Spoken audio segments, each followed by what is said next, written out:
अस्सलाम वालेकुम, आप देख रहे हैं न्यूज़ ऑलराउंडर। तो आज हम बात करेंगे पाकिस्तान और ऑस्ट्रेलिया के दरमियान आज फाइनल और तीसरा ओडीआई पर्थ में खेला जाएगा। पाकिस्तानी टीम में कोई तब्दीली ना करने का फैसला, जबकि ऑस्ट्रेलिया टीम में 5 सीनियर खिलाड़ियों की ना होने से पाकिस्तान को एक बड़ा एडवांटेज हासिल होगा।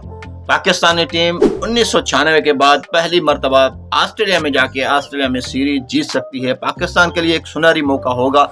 देखना दिलचस्प ये होगा कि पाकिस्तानी टीम पर्थ के ग्राउंड में वो किस तरह के से अपना खेल पेश करती है। पाकिस्तानी अगर पर्थ के स्टेडियम पर्थ के पिच की बात करें तो पर्थ की पिच बाउंसी और तेज होगी, जो मेलबर्न और एडिलेड की पिच की तरह होगी।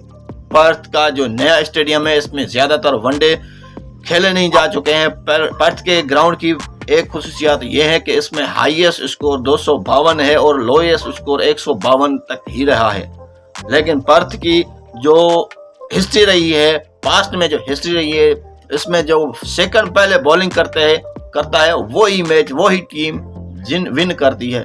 लेकिन देखना दिलचस्प होगा कि टॉस बड़ा अहम क्रूशल होगा इस मैच का, और पाकिस्तानी टीम किस तरह इस सीरीज को बचाने में कामयाब होगी। पाकिस्तानी टीम की बात करें तो इस टीम की कप्तानी क़यादत मोहम्मद रिजवान ने की। दूसरे वनडे में ऑस्ट्रेलिया को 4 खाने चित करने के बाद अब आखिरी और तीसरे वनडे में पाकिस्तानी की टीम की निगाहें होंगी।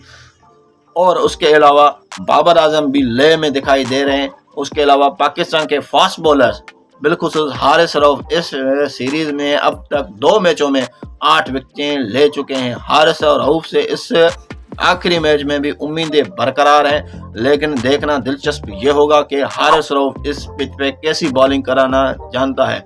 उसके अलावा मोहम्मद हसनैन, शाहीन शाह अफरीदी और नसीम शाह ऑस्ट्रेलिया के बल्लेबाजों का तिगली का नाच नचा सकते हैं।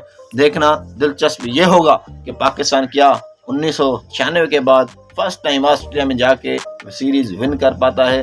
अगर आपको इस वीडियो में लाइक लगे तो इस वीडियो को शेयर लाइक ज़रूर करें और अपनी राय का कमेंट्स बॉक्स में ज़रूर दें।